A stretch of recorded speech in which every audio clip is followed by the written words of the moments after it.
studios. This is After 9 with Scott and Kat. Hey now.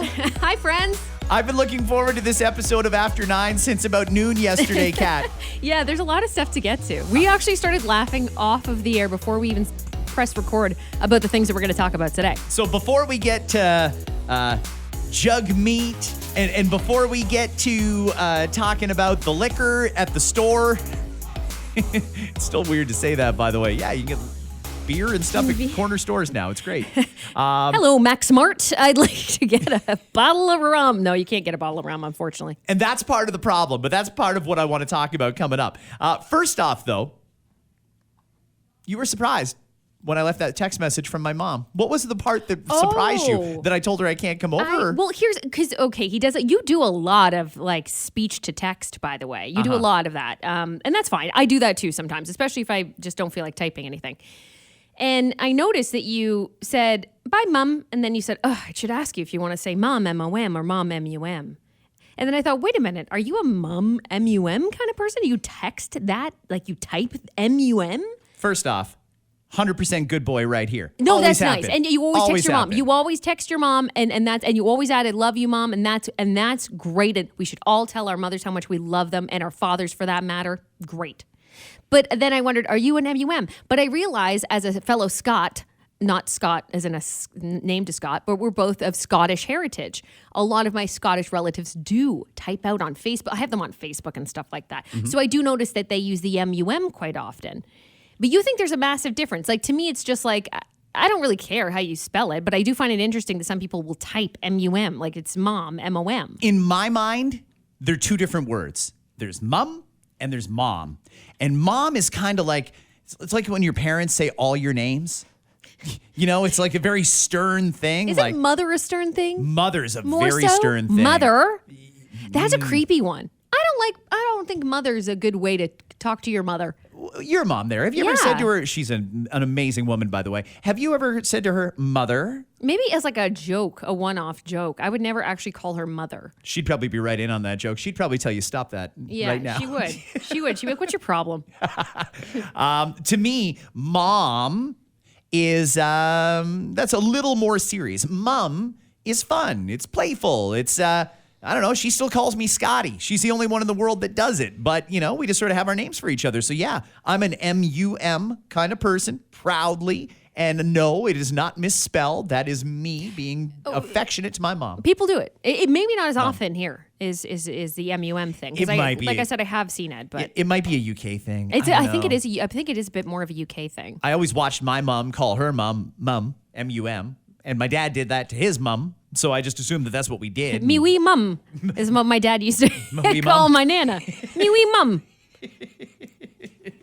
Oh, those silly Scottish people. Anyway. At the end of the month, by the way, I got to go to New York because my son, also Scottish, is the goaltender for the Scottish national team. And the World Championships are happening at the end of September in Utica, New York. And I was going to ask you what part of New York, because like, you know, that could mean anything. Like the most inconvenient part of New York to get to, right dead center in the state. And some parts of New York are just dirty too. Not very good. It's bad. It's bad. I'm going to be in Buffalo this weekend for a football event. Speaking of dirty. Yeah, I know. But it's always fun if you're doing, wait a minute, are you going to the Bills game? No. It's a different kind of football game. Oh, God. Yeah. Now we're back to the UK thing. We're very confusing, aren't we? I know. We're so confusing over here. Well, let's jump into it and let's confuse people even more. This got more DMs to me than I can remember on any topic recently. Not since COVID, anyway. This came out yesterday on Instagram. Today, I notified the Prime Minister that I've ripped up the Supply and Confidence Agreement. Canadians are fighting a battle for the future of the middle class. Justin Trudeau has proven again and again he will always cave to corporate greed. The Liberals have let people down. They don't deserve another chance. There is an even bigger battle ahead. The threat of Pierre Poilievre and conservative cuts from workers, from retirees, from young people, from patients, from families. He will cut in order to give more to big corporations and wealthy CEOs. The fact is, the Liberals are too weak, too selfish, and too beholden to corporate interests to fight for people. They cannot be the change. They cannot restore the hope They cannot stop the Conservatives, but we can. In the next federal election, Canadians will choose between Pierre Poilievre's callous cuts or hope. Hope that when we stand united, we win. That Canada's middle class will once again thrive together. In Canada, we take care of our neighbors. That's who we are. I've embraced that value my whole life. I'm running for Prime Minister because together we can and will stop Conservative cuts. We can deliver relief and restore hope, fix healthcare, build homes you can afford, stop price gouging. It's always impossible until it isn't. It can't be done until someone does it. If we're together, nothing is impossible. And we won't let them tell us it can't be done. Big corporations and wealthy CEOs have had their government. It's the people's time. So that music in the background, I mean, wow. You know, and what's funny is because I can picture it, right? Like they went and filmed it and then somebody had to go and edit it. And I can picture them all sitting around in a room looking on the computer going, oh, yeah, that's the music. Yeah, that's the Takedown Pierre music. That's what that is. See, and I get so distracted with the behind the scenes stuff that my mind automatically goes to, do you do freelance people doing these videos for you? Or is there someone on staff that you pay to do this media stuff for you? There's probably about 10 people on staff that coordinate the subcontractor who does it. Interesting. And they're probably all making 10 times more than the person who actually cuts the video. Yeah, probably. I don't know if they thought that was a good idea, but It's fine to let people know. Don't get me wrong. That's great. But a little dramatic. it's a little dramatic. A little dramatic? I've ripped up the supply and confidence agreement. Did you really rip it up? I spat on it and I took a piss on it. I fucking set it on fire. Like, I get that it's theatrics and stuff like that. And I took a shit on it. Like, okay, we get it. You're done with the deal. you've been in this deal for like 2.5 years. How just now, and Parliament hasn't even sat since May, how just now did you figure out, I can't do this anymore, I've had enough? What happened? What happened, Jagmeet? Someone had some form of a new stat or a new poll that struck their attention, perhaps? Well, it's funny, Kat. Funny you should mention that because a new poll just came out that said not only are the federal Liberals, the Trudeau party, about to be absolutely decimated from coast to coast to coast whenever we have another election. I mean, bad. They're going to go from the amount of seats they've got now to like 25 is the projection. And I'm not even sure they're going to win 25. This might be a complete and total wipeout, kind of like in Ontario, you know, when the Liberals went from majority government to not even having party status because they didn't have enough seats. Yeah. It could be like that. And now the polls say Jagmeet Singh and the NDP are even worse because people are associating Jagmeet Singh with Justin Trudeau. So I did get a request on Facebook. Scott, for us that don't understand some political stuff, could you explain what's going on? Oh, that's a good idea. Can you explain, like, in layman's terms, I guess? I am. But I want to warn everybody here that I come at this from the lens of someone who's had enough of Justin Trudeau. I'm not going to be voting for JT in the next election, and I don't foresee anything is going to change my mind. So I'm going to be a little biased, and I'm declaring that up front because I wish all media would declare their bias. We've all heard people, we played one of them yesterday in After 9, a reporter that just keeps going after Doug Ford. He'll just keep going at it like he's some neutral news reporter and making it seem like everybody hates what the premier is doing. Nothing could be further from the truth, but that's a bias that they didn't declare, and I want to do the opposite, and that's called integrity in news. So I'm telling you right now, I do have a bias on this. But let me just say about Jagmeet, I was one of the ones who had high hopes for him.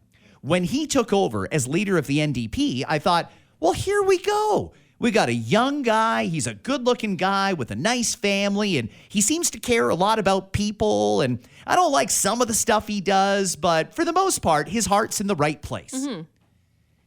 And then he did that deal with Trudeau, and right or wrong, there's still people out there, left and right, that think it was a smart thing to do to make the deal with the prime minister. It was called a supply and confidence deal.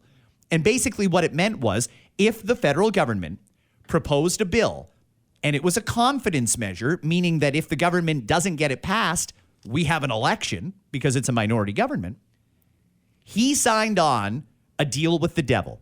We will support you and we will make sure that you don't lose those confidence votes. But in exchange, we want some other stuff.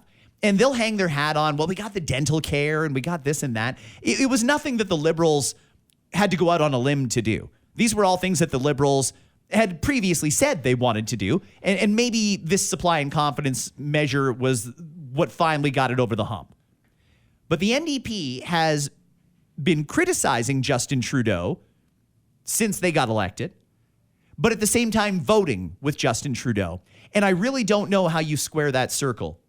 I don't know how you can have the integrity to realize that what Justin Trudeau has been doing has been wrong, but still support it. And I don't think I'm alone on that. I think most people see it's a blatant contradiction. So now, in pulling out of this deal, what Jagmeet Singh is going to do here is he's going to try and separate himself. He's going to try and make it seem to all of us like Trudeau can't beat Pierre, so drop Trudeau, throw your support behind me. The problem is he is so far down in the polls, I don't know if it's recoverable. I really don't think Pierre Poilievre and the Conservatives are worried about the imminent threat from the NDP because they are tied to Justin Trudeau. A lot of stuff has happened over the last few years that Canadians did not like, and all of it was because Jagmeet Singh allowed it to happen. He could have stopped it at any time. We could have had an election 2.5 years ago. But he kept supporting the Prime Minister on topics that were unpopular, and now he's going to have to wear it. One thing that is a core principle of the NDP is they are fierce supporters of labor. I would like to think that the reason Jagmeet pulled out of the deal is because Justin Trudeau did a very anti-labor thing last week when he ordered an end to the rail strike and ordered the Teamsters into binding arbitration with CP and NKC, whatever it is, the two major railways that were going to go on strike. He ordered them back to work and the NDP didn't like it. So if that's truly why they're pulling out, then good. That's a principled stance. But this doesn't mean we're going to have an election, guys. Everybody seems to think, oh, we're going to have an election now, finally. We could. I just don't think Jagmeet Singh pulling out of this deal is what's going to trigger it. The reason being is that he's very unpopular. The NDP is like fourth in the country in fundraising. They don't have the money to fight an election, and there's really not enough time to repair their or Jagmeet Singh's reputation. So I don't think Jagmeet is going to allow an election to happen until at least next year. Maybe in the spring. More likely we're going to be voting when we thought we'd be voting. Okay. There's also people out there who firmly believe that Jagmeet wants to keep Trudeau in power, at least to get him through to next fall, because if he does that, Jagmeet gets, or he might even be in the spring, he gets his pension, and it's a $2 million taxpayer-funded pension. So there's many people who wonder, is he really just selling out to make sure he gets his pension? Or does he just really like Trudeau? Or what's the deal here? I don't know, but I don't think there's going to be an election. I don't think the Conservatives are worried about this new push by the NDP for them to be the alternative to Trudeau. I think if Jagmeet Singh had done this a year ago, it might have been a lot more effective than it is now, but no election's coming here, guys. Unfortunately, right. I don't think it's coming. But it's, the ad is interesting. I might go back and watch that again later. That was funny that he put that out there. Good production value on it, guys. Anyway, yeah, I don't think there's anything else we need to say about that because it's basically done. Yep. All right. So it's pretty much probably not going to happen. But of course, if it does, then we'll talk about it at that point. Trudeau could cause an election. He could. Do you think he would, though? I don't think it would be in his favor. I think every member on his team is probably like, don't. Or maybe they don't care. I don't know. Here's what I'm thinking. Just hear me out on this one, guys. What if Trudeau, it was truly blindsided by Jagmeet Singh pulling out of this deal? What if he didn't know it was coming and he was like, that son of a gun, Jagmeet Singh screwed me over? He could call an election. It would cost Singh about $2 million personally if he loses his seat. That's a possibility. Would Justin call an election just out of spite to spite the NDP? Maybe. I doubt it. He might, though. Actually, you know what? I'm not going to. If there's an election this fall, it will be because Trudeau himself called it. And I'm not going to say that's impossible because they're looking for a reason. If If Donald Trump gets elected in America, for example, he'll say, you got to reelect me right now and give me a mandate to fight Donald Trump. They'll do anything they can. I just don't think it's going to work this time. What do I want to talk about here? Oh, the liquor store stuff. Oh, yeah. Okay. We had a couple of texters who went nice and early in the morning. Good on you to do a little research. I love that. Well, everyone's curious about their own local convenience stores. I know I certainly am. And to be quite honest with you, on the way home from doing this podcast, I'll probably check out a couple of my close spots just to see what's there. And feel free to do your share of homework and let us know what the owners or the managers or whoever behind the counter at those convenience stores says about it. Because we're curious still on a couple of things, on how much control that they have regarding what products are there. But from what we can tell based on the texts, what I will tell you is at this time, there's definitely a wide variety of things depending on which store that you go to. So it seems as though they could order whatever they wanted. It's possible that they're all given, here's the top sellers. And by all means, you want the top sellers for those categories. If you're going to sell beer and you're not selling Canadian, Coors Light, Bud Light, then you're really missing an opportunity. Exactly.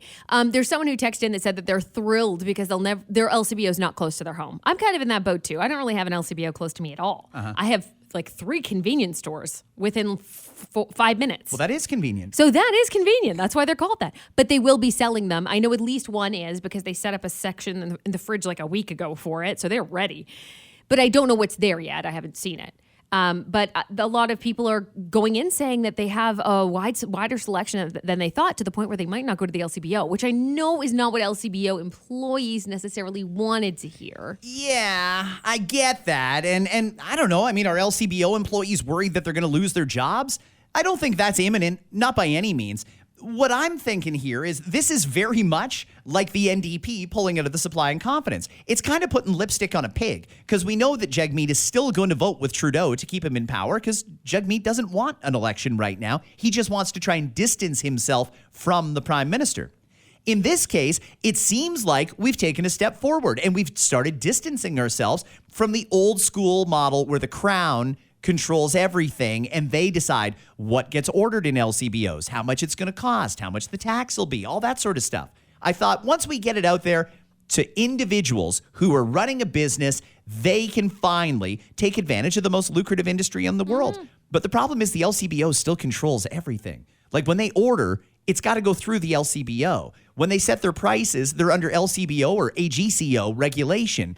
It's not really a truly free market. Certainly more convenient that you can get it in more places, but I really don't know that we've done anything for competition and for private businesses, which I think are much more suited to run alcohol sales in this province. And we're all going to see it on full display over the next few years. This is not going to go away. All the doom and gloom and horror stories and all that sort of stuff the people were saying before it actually happened. Now it's happening. Let's see where the doom and gloom is.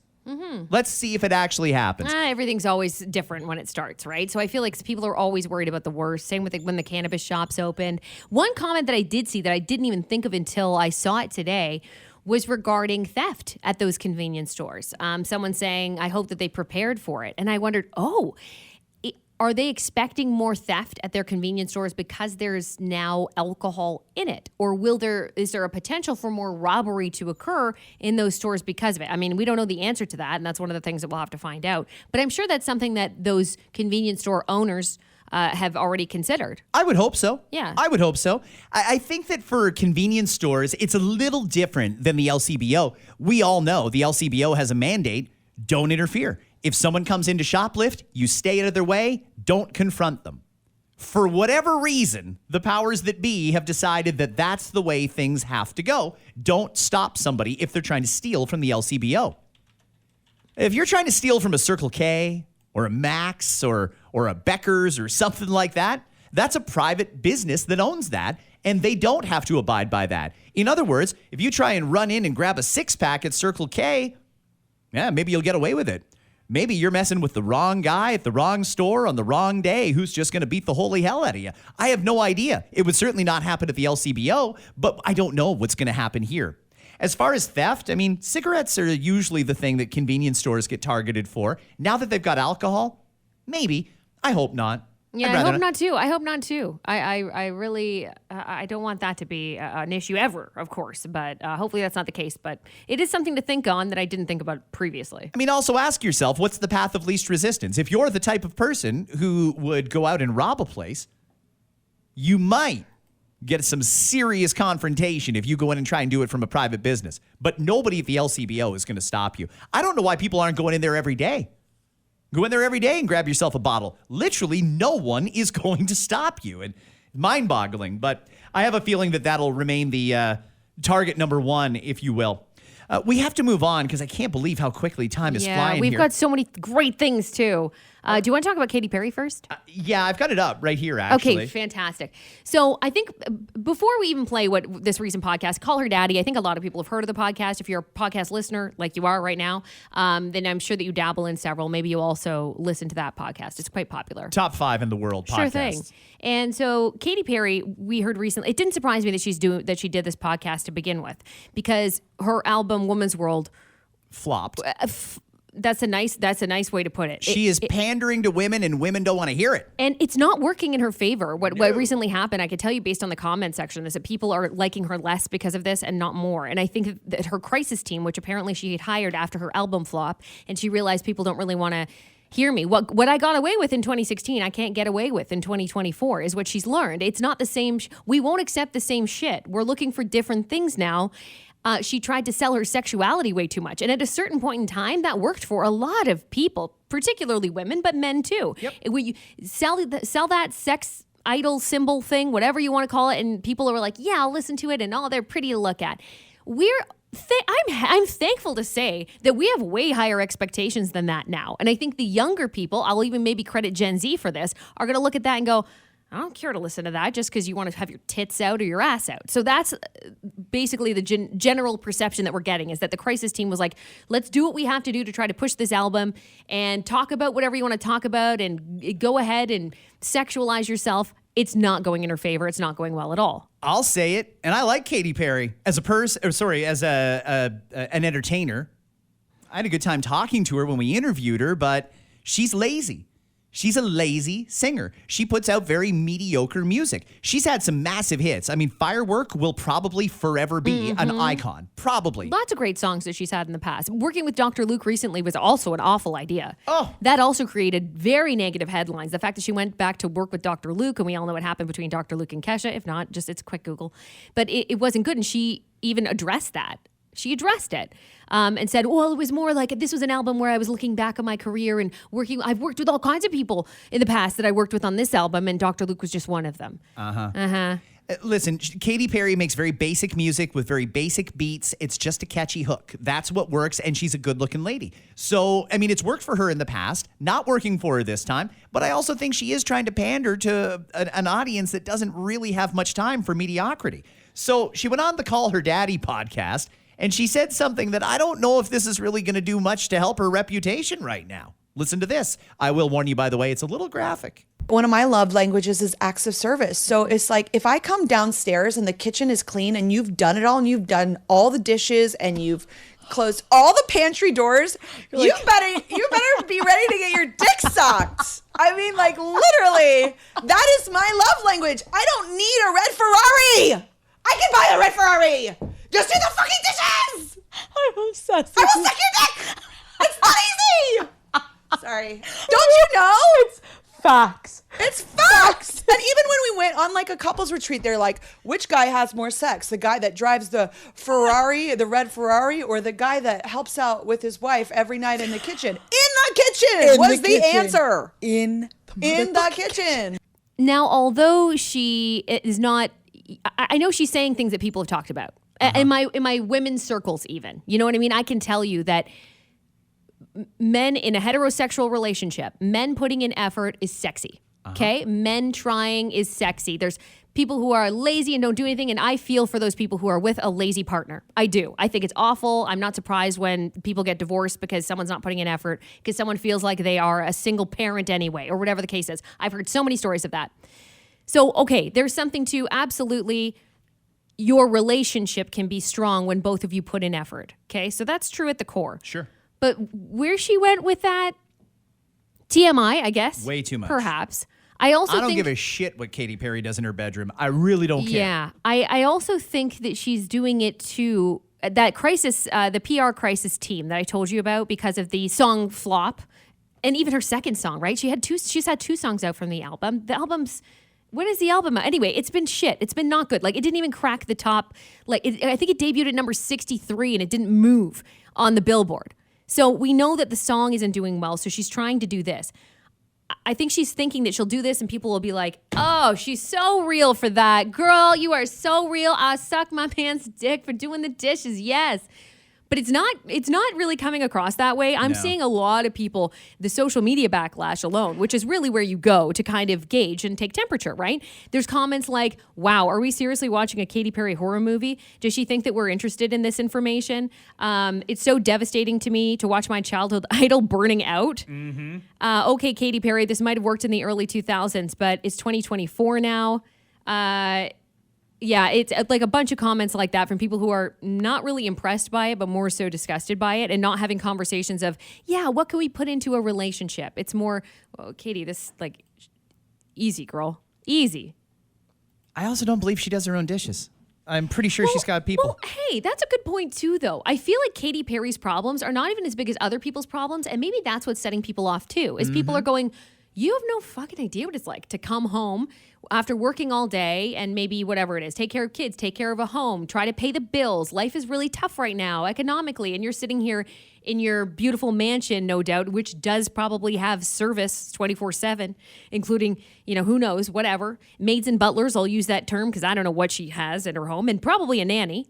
She probably has a nanny. Private jet. All like, the I don't things. believe for a second she doesn't have somebody that comes in and cleans. Yeah, and then you're going to try to claim like you're real, like, oh, he needs to put in effort around the kitchen. And then, like, I don't think that it's resonating with people like you think because you're treating us like morons, right? Going on Call Her Daddy and making a comment like that is pandering again. And for me, it's like we see through it. We're smarter now. We're smarter now. We understand what it's like, what it could be like to be a celebrity with your net worth. And sure, your shit flopped recently, but it doesn't mean you don't have a worth, nor does Orlando Bloom. It just looks desperate to me. It looks desperate. And on top of the fact that, of course, we don't need to know that about people. You want to talk about that in your girlfriend circle and your girlfriends. I don't even want to hear it with my close girlfriends, like those details. I don't think anybody really does that to that extent. You know what I mean? So either. Like every day when he does the dishes? No, Like, come on, yeah, stop. like I Stupid.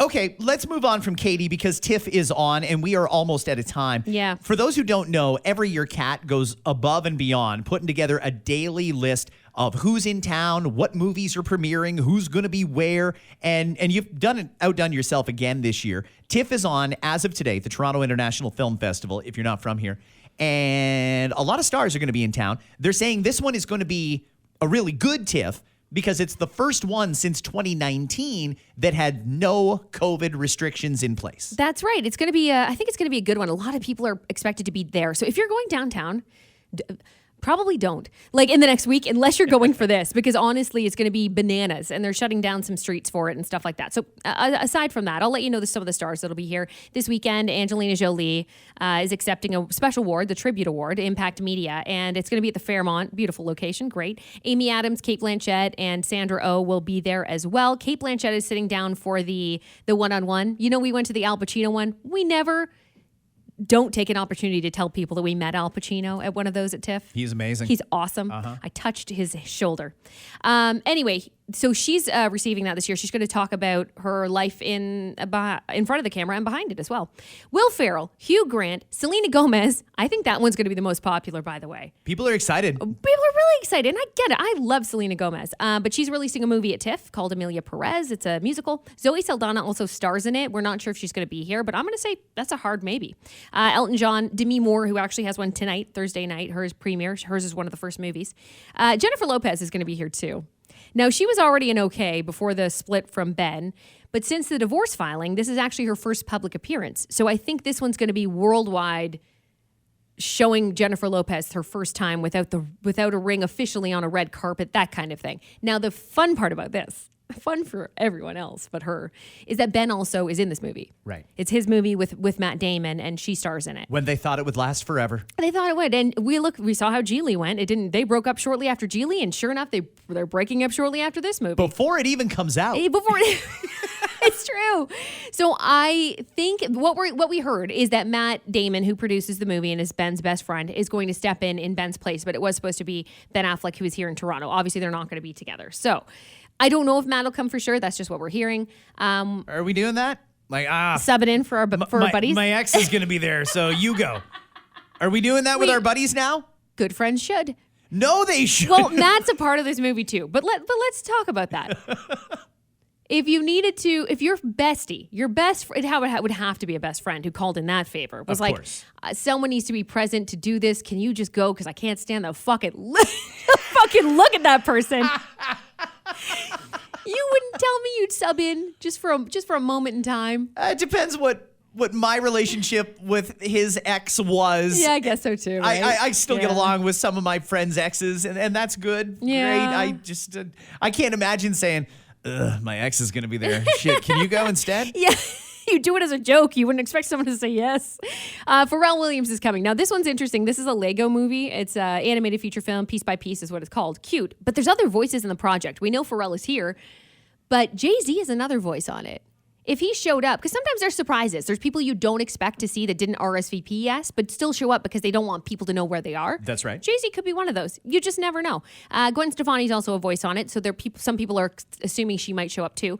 And Kendrick Lamar. That guy won't even cross the border into Canada ever again. Don't expect to see Kendrick. Kendrick Lamar is not coming to Toronto. I would be shook. He would have more security if he came to Toronto than Joe Biden would have if Joe Biden came to Toronto. Bingo. So those are most of the for sures, and then there's a lot of maybes like Andrew Garfield, Tom Hiddleston, Mark Hamill, Pamela Anderson, Jamie Lee Curtis, Julianne Moore, Sydney Sweeney, Jacob Elordi, and so on and so forth. So expect a lot of those photos to circulate in the next week or so. Got it. Before we go, how did your girls do on the first day? First day was great. They came back super excited to see everybody, and well, it went really well. You doing what you do for morning radio and me doing what I do for morning radio, I really never got to take my kids to school unless it was a holiday that radio gets, but students don't, which there aren't many of those. I never really got a chance to take my kids to school in the morning. And when I read this, I think, thank God I never had to do that. They surveyed parents about the school drop-off. And if you're a parent with school-age children, you probably know that even though the school was designed by professional engineers and architects, even though some of the brightest educational minds in the world helped create the system, we still haven't figured out how to get kids to school and then the parent back out of the parking lot in an efficient way without a whole bunch of drama every time. Mm-hmm. It is chaos at the best of times trying to drop off or pick up your kid from school. And some schools have created policies where if you want to drop off your kid, there's no idling. You can't get out of the car. Just open the door and throw them out. Don't even stop. Just slow down and get the hell out of here. Yep. Others have a drop off that's like down the block. You drop your kid off on the sidewalk and then they walk to school. There's a whole bunch of different ways to do it. But for the ones that have the kiss and ride, I have a feeling that parents have had enough. The number one pet peeve that parents have about the kiss and ride at school is the amount of people in pajamas. Oh, they want more people to put in effort when they drop off their kid? I mean, I came from a time where you didn't leave the house in your pajamas. You had to put clothes on if you were leaving the house. So that was just a rule. That has to be a decent amount of people doing that if that's on the list. I can see it, though. Yeah. If you don't really have anything else to do today, you just got to drop your kid off at school. Okay, fine, drop your kid off at school. But if you're in your pajamas, stay in the freaking car. Mm-hmm. Don't get out of the car if you're in your PJ. What are you doing? Your robe's still on. Yeah. 73% of parents said it was a pet peeve when people show up to drop off their kid in their pajamas. 66% said small talk with other parents is what drives them the most crazy. No. Wait. Don't go anywhere. Hey. Was that a play date? No, we got to get together. Did you hear what parent council did? I'm going to run next year. Jesus. They should abolish that, too. I don't know if that's what it sounds like, but that's hilarious. Being asked to volunteer. Yeah. Oh, you pull up to the kiss and ride, you get out of the car and you want to say, have a great day, little Susie or little Johnny. And then comes the principal. We're doing a field trip to the Courtright Center. Would you like to volunteer? Here, I brought the paperwork for you and a pen. Here, Just sign right here. Right here, fine. Jesus, it's like being ambushed. I get that stuff online. So thankfully, I don't have to do anything face to face. Although I do participate in things, I don't feel pressure because it just comes in a form of a document. Yes or no? I like it that way. That's a good way to do it. No, it's harder to say no to them in person. I would probably say yes to everything if it was in person. If your kid's teacher came out every time you dropped them off at the school and asked you occasionally, hey, could you do this? Could you do that? You probably wouldn't say no, I don't imagine. No. Filming or taking pictures without permission. 31% of parents said that is their big pet peeve about dropping off their kids at school. What are we filming?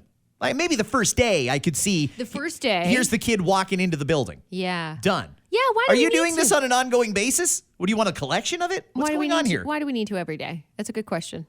Finding a parking space, and thank you to the parents who find a parking space. If you've got to get out of the car and do this big production, you should find a parking space. There's no park in the kiss and ride and then just to run into the office and drop something off. It doesn't work that way. You get a parking space or don't stop. That's it. Yeah. Being late to collect. I guess there's a lot of parents who are late picking up their kids or that sort of thing. Yeah, sure. You get kids running around wondering where mom and dad are. That's not good. That's a good list. It's probably fairly accurate, too. All right, friends, we went a little longer than we wanted to. Hope you have a great day. It is Throwback Thursday, so hopefully you'll listen to one of our radio stations, Energy 95.3, 91.5 The Beat, 103.1 Fresh Radio, Fresh 93.1 in Barrie. So many different options, and we will have a new pod tomorrow, likely with Dave for the first time this year, this season 12 now. Yes. And if he does come in, we'll do it again. Eric Roberts is in town for TIFF. And the last time... No, he's on Dancing with the Stars. Oh, he's on Dancing with the Stars. Oh, thank God. I thought he was He's on coming Dancing here. with No. He's on Dancing with the Stars this season. He was just announced. That maniac. Oh, my God. Yeah. It was during TIFF when Dave and I had our encounter with Eric Roberts. You saw him at... He was This is why I don't drink at parties anymore. It's a great story, and I'm pretty sure it was told on the pod, but it might be worth talking about again. So we might relive that, but we're going to check in with Dave and see what the hell's been up with him for the last little while, too. Where the hell is he? What's his deal? Have a great day, everybody. We'll see you tomorrow. Bye. McDonald's just announced that they're going to start serving McFlurries in a new cardboard cup that has 4 flaps to cover the top. Every Chinese takeout restaurant was like, wow, where'd you come up with that idea? Krispy Kreme has partnered with Dr. Pepper for a new roster of donuts. Of course, these brands have worked together before on their previous collab, Diabetes. We have the breakout star of the Olympic breakdancing competition, Ray Gunn, the Australian popper and locker who took the world by storm, issued an official apology to the breakdance community for the backlash her performance caused, which, to me, she was the best part of the whole Olympics. This poor woman got so much criticism. I don't think people realize. Do you have any idea how much harder it is to make the Olympic team when you're bad at your sport? It's almost impossible.